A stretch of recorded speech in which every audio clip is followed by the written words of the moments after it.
बिस्मिल्लाहिर्रहमानिर्रहीम। दोस्तों, हाजिर हूं एक नई वीडियो के साथ।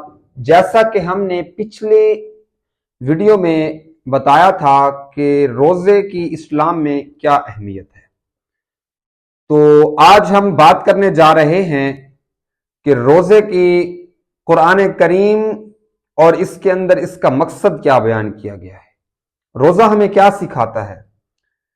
देखें दोस्तों, रोजा एक ऐसी चीज है जो हमें अल्लाह तबारक व तआला की किबरियाई, वहदानियत और अल्लाह तबारक व तआला का एक होना और अल्लाह रब्बुल आलमीन का हम पर अपनी रहमत के दरवाजे खोलने का एक बहुत बड़ा सबूत है। एक बहुत ही बड़ा मतलब जिसको हम कह सकते हैं कि जिंदा सबूत है अल्लाह तबारक व तआला की किबरियाई का रोजा। जो शख्स सुबह सहरी करता है और शाम के वक्त इफ्तारी करता है, उस अल्लाह तबारक व तआला की रजा के लिए। और ये कि मुसलमान और हिदायत इलाही मिलने पर खुदा करीम का शुक्र, और इसने अल्लाह तबारक व तआला के हमें वो फरमान और अल्लाह तबारक व तआला का एक ऐसा जिसको हम कह सकते हैं वहदानियत का रिश्ता और वहदानियत अल्लाह तबारक व तआला की बताता है, जो हम भूख और प्यास के साथ महसूस कर सकते हैं। और आगे सवाल है कि तकवा और परहेजगार कौन होता है।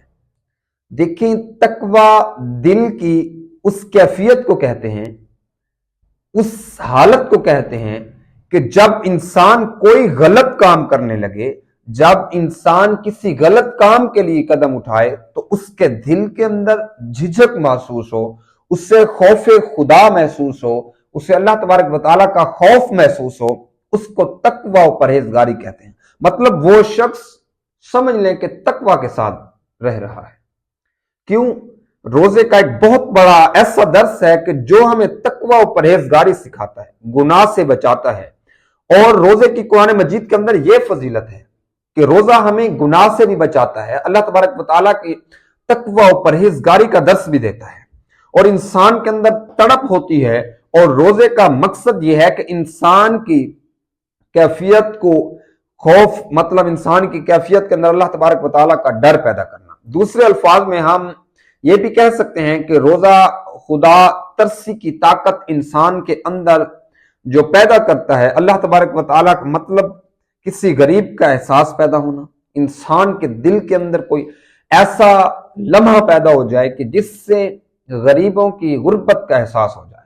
रोजा हमें यह सिखाता है। अजमत उसके दिल में ऐसी उजागर होती है, जज्बा होता है, और गालिब नहीं आती उस पर कोई चीज दुनियावी हावी नहीं होती और उस पर अटैक नहीं कर सकती। कौन? जो तकवा और परहेजगारी इस्तेमाल करता है, जो तकवा के साथ चलता है।